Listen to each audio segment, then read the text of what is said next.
मैं हूँ सीमा और स्वागत है आपका मेरे चैनल कुचिकू में। लीजिए सुनिए मेरी लिखी हुई कहानी यादों की बारिश। आज सुबह जब बादलों की गड़गड़ाहट से उसकी आंख खुली तो मानसी जल्दी से बाहर आ गई। पूरब की तरफ से काले बादल चले आ रहे थे। पिछले 3-4 दिनों से उमस भरे मौसम के बाद आज हवा में ताजगी थी। जब भी आसमान में बादल छाते, मानसी का मन भी यादों की बदरी से घिर जाता।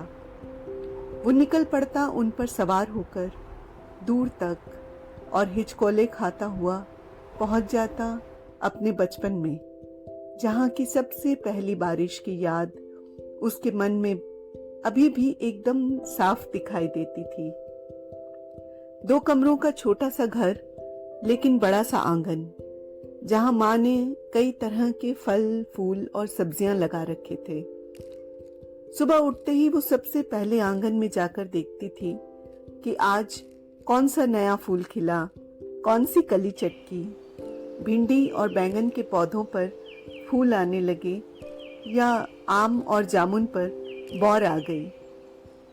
दिन भर उन पेड़ पौधों के साथ वो खेलती रहती, मन ही मन उन्हें अपना दोस्त मान उनसे खूब बातें करती थी। वो उसके स्कूल की, घर की, दोस्तों की हर बात के राजदार थे। वो उसकी एक अलग दुनिया थी, एकदम अपनी। वो यही सब सोच रही थी कि अचानक बारिश पड़ने लगी। बालकनी में लगे पौधों को मानसी जल्दी से थोड़ा आगे की तरफ सरकाने लगी ताकि उन पर बारिश का पानी आ सके। माँ हमेशा कहा करती थी, मॉनसून की पहली बारिश से मन की तरह ही पौधे भी बहुत खुश हो जाते हैं, इसलिए उन्हें जी भर कर भीगने देना चाहिए। सच ही तो है, पहली बारिश में भीगने का जो मजा है वो बाद में कहाँ। शादी के बाद मानसी ने भी अपने घर में ढेरों पेड़ पौधे लगा लिए थे, लेकिन अपने इन सब पौधों से जुड़ाव बनाने के लिए उसने इन सारे पौधों को नाम दे रखे थे। आंगन में लगा अमरूद का पेड़ पापा जैसा था, बाहर से सख्त लेकिन अंदर से एकदम नरम। उसी के पास लगा आम का पेड़ माँ थी। सामने गमलों में लगे चमेली और गुलाब उसकी बहनें थीं, और उनके साथ ही पूरी दीवार पर फैला हुआ बोगनविलिया बड़ा भाई था।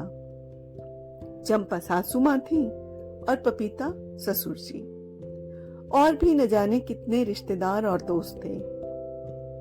वो बचपन से ही एक और आदत निभाती आई थी। जब भी किसी दिन बहुत खुश होती या कोई पल बहुत खास लगता, वो उस दिन के नाम का एक फूल तोड़ती और अपनी डायरी में रखती, साथ में तारीख भी लिखती। आज भी उसके पास ऐसी न जाने कितनी डायरियां थीं, जिनमें सूखे हुए फूलों की शक्ल में यादें सांस लेती थीं। लोग तस्वीरों में अतीत देखते हैं, वो पत्तियों में वक्त महसूस करती थी। शादी के बाद जब उसने अपनी ये बातें सचिन को बताई तो शुरू में तो वो बहुत हंसे और कहने लगे, मानसी तुम भी ना बहुत अजीब हो, तुमने तो इन सारे पेड़ पौधों के साथ रिश्ते ही बना लिए हैं। हमें तो ऐसा लगता है कि जैसे सभी हमें हर वक्त देख रहे हैं। हाँ, तो इसमें क्या बुराई है, इस तरह वो सब हमारे साथ रहेंगे, इससे ज्यादा और क्या चाहिए। मानसी भी ऐसे ही कह देती। अच्छा भाई, तुम्हारी मर्जी, सबकी सेवा करती रहो। अब तो सचिन उसे जानबूझकर चिढ़ाते थे, कह रहे मानसी देखो तुम्हारे मौसा जी की तबीयत बिगड़ रही है, या बुआ को कोई कीड़ा लग गया। लेकिन मानसी जानती थी कि जितना प्यार वो अपने पौधों से करती है, सचिन भी अब उनका उतना ही ख्याल रखने लगे हैं। बारिश की बूंदें अब तेज हो चली थीं और मानसी की मुस्कान भी गहरी होती जा रही थी। पौधों की पत्तियों से टपकती बूंदें जैसे उसे शुक्रिया कह रही हों। मानसी ने बालकनी की रेलिंग पर झुककर देखा। सामने की सड़क पर बच्चे भीगते हुए यहाँ वहाँ भाग रहे थे। उसने पीछे मुड़कर देखा। सचिन हाथ में चाय की ट्रे लेकर खड़े थे। अरे, आप कब उठे और चाय भी बना ली? मुझे पता ही नहीं चला। हाँ, मैंने सोचा जब तक तुम अपने सारे रिश्तेदारों से बातें करो, मैं चाय बना लेता हूं। और दोनों हंसने लगे। दोनों बालकनी में बैठ गए। गरम चाय, भीगी हवा और सामने झूमते पौधे, सब कुछ एक छोटे से जादू जैसा लग रहा था। मानसी आकाश में काले बादलों को देख रही थी। सचिन ने उसके बालों को सहलाते हुए पूछा, क्या हुआ? मेघदूत की याद आ गई?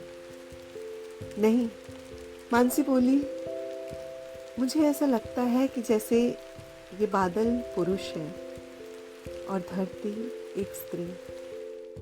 जब ये आसमान से थोड़ा नीचे उतर आता है तो ये अपनी बूंदों को इस धरती की कोख में डाल देता है और ये धरती फिर से उपजाऊ बनकर जन्म देती है नए पौधों को, नए जीवों को।